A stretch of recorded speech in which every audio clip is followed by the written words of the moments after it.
નમસ્તે મિત્રો, રોની રેસીપી બ્લોગમાં તમારું સ્વાગત છે।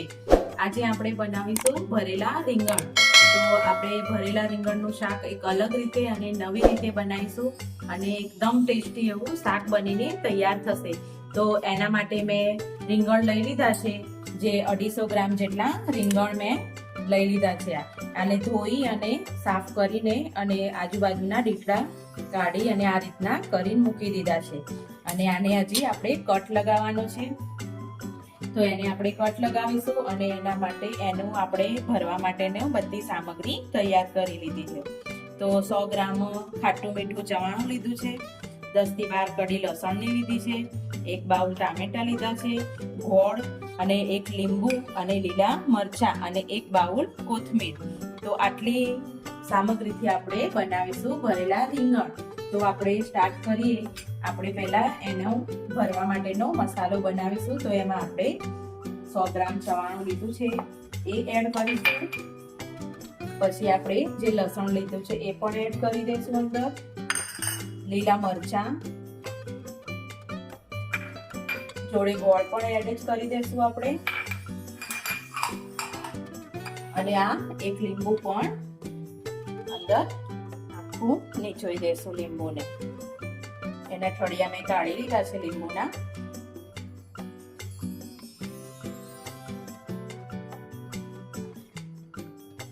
તો અને આમાં આપણે સ્વાદ પ્રમાણે મીઠું નાખીશું। પછી આપણી આ પેસ્ટ બની જાય પછી આપણે બીજા મસાલા કરીએ।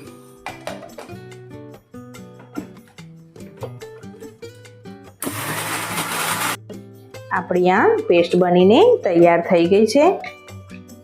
તો એમાં હવે આપણે બધા મસાલા કરીશું। હવે આપણે 100 ગ્રામ ગાંઠિયા લઈ લીધા છે। આને આપણે થોડા એવા એકદમ ક્રશ કરી નથી દેવાના, થોડા ખાયણીમાં આ રીતે। હા, તો આપણે ગાંઠિયાને આ રીતે ખાયણીમાં એકદમ મોટા મોટા પેલા એ કરી લીધા છે। તો એમાં આપણે હવે મસાલામાં નાખીશું લાલ મરચું, થોડી હળદર, 1 ચમચી જેટલું ધાણા જીરું, અને આ ગરમ મસાલો છે તો એ આપણે અડધી ચમચી જેટલો નાખીશું। અને મરચું અને મીઠું તમે તમારા સ્વાદ પ્રમાણે નાખી શકો છો। અને આ 1 આખા કપ ભરેલા ધાણા લીધા છે, એમાંથી આપણે હાલ થોડા એવા લઈ અને આપણો મસાલો મિક્સ કરી લેશું। આપણો આ મસાલો તૈયાર થઈ ગયો છે રીંગણમાં ભરવા માટે। હવે આપણે રીંગણને બાજુમાં મૂકી દીધા હતા, હવે એને કટ લગાવવાનું ચાલુ કરીશું। એકદમ આપણો મસાલો એવો મસ્ત એવો તૈયાર થઈ ગયો છે। તો રીંગણને આપણે આ રીતે કટ લગાવીને જોઈ લેવાનું છે કે રીંગણ સડેલા તો નથી ને। આમાં રીંગણમાં બહુ સડો આવે એટલે આપણે આ રીતે સ્ક્વેરમાં કટ મારવાનું। આ રીતે આપણે બધા રીંગણ કટ કરી લેશું। આપણા બધા રીંગણને કટ લગાવી દીધો છે અને આપણે હવે આમાં આપણો બનાવેલો મસાલો ભરી લેશું એકદમ મસ્ત રીતે। આ રીતે આપણે બધા રીંગણ ભરી લેશું।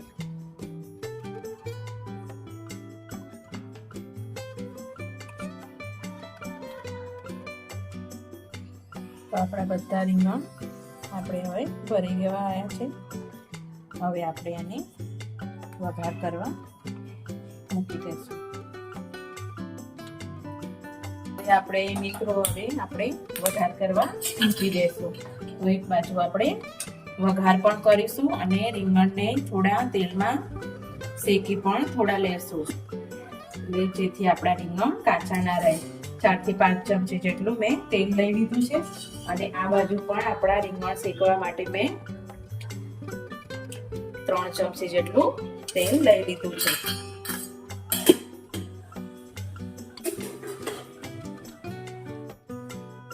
એમાં આપણે જીરું નાખીશું અને થોડી હિંગ,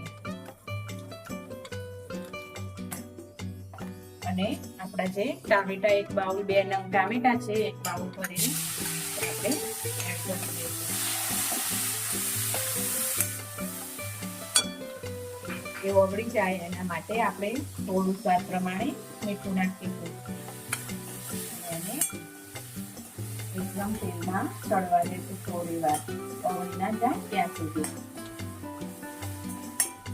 રીંગણ માટે પણ તેલ આવી ગયું છે તો આપણે એને થોડા તેલમાં શેકી લઈશું. આને મેં થોડા અલગથી શેકું છું કારણ કે રીંગણ અમુક વખતે કાચા રહી જાય છે. એ કાચા રહી ના જાય એટલા માટે થોડા એવા રીંગણને આપણે સાઈડમાં બીજું તેલ ગરમ કરીને શેકી લીધા છે.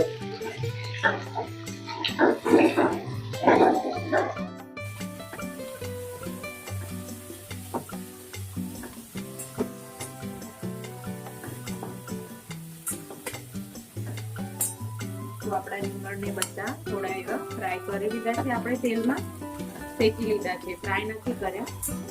તો એને આપણે હવે ગેસ એનો બંધ કરી દેશું. થોડો એવો મસાલો કરી લેશું, પાછું થોડું હળદર મરચું અને ધાણા જીરું એમ કરીને થોડો એવો મસાલો કરી દીધો. સ્વાદ પ્રમાણે તમે મરચું હળદર લઈ શકો છો અને આ રીતે આપણે દબાઈને ટામેટાની ગ્રેવી જેવું કરી દેવાના. તમે સ્વામિનારાયણ હોય તો મેં લસણ નાખ્યું છે અંદર, તો લસણ સ્કીપ કરી દેવું. તો આપણા એકદમ સ્વામિનારાયણ રીંગણ ભરીને તૈયાર થઈ જશે. બીજી વસ્તુ એના એમ લેવાની પણ ખાલી લસણને સ્કીપ કરી દેવાનું. તો આપણો જે આ મસાલો હતો એને પણ આપણે એડ કરી દઈશું અંદર. તો આપણી આ ફાઇન એવી પેસ્ટ બનીને તૈયાર થઈ ગઈ છે. આપણે આમાં 1 ગ્લાસ જેટલું પાણી, 1 થી 1.5 ગ્લાસ જેટલું પાણી એડ કરીશું. હજી આપણે રીંગણને થોડા ચડવવાના રહેશે. 1.5 ગ્લાસ જેટલું પાણી લઈ લીધું છે અને એમાં બધા આપણા રીંગણ એડ કરી દઈશું અને આપણે થોડી વાર આને ઢાંકણ બંધ કરીને મસ્ત એવા ચડવા દેશું. તો મિત્રો આપણું આ એકદમ ભરેલા રીંગણાનું શાક એવું મસ્ત એવું તૈયાર થઈ ગયું છે. એકદમ મસ્ત કલર પણ આવ્યો છે. આપણું તેલ છૂટું પડીને સાઈડોમાંથી ઉપર પણ આવી ગયું છે.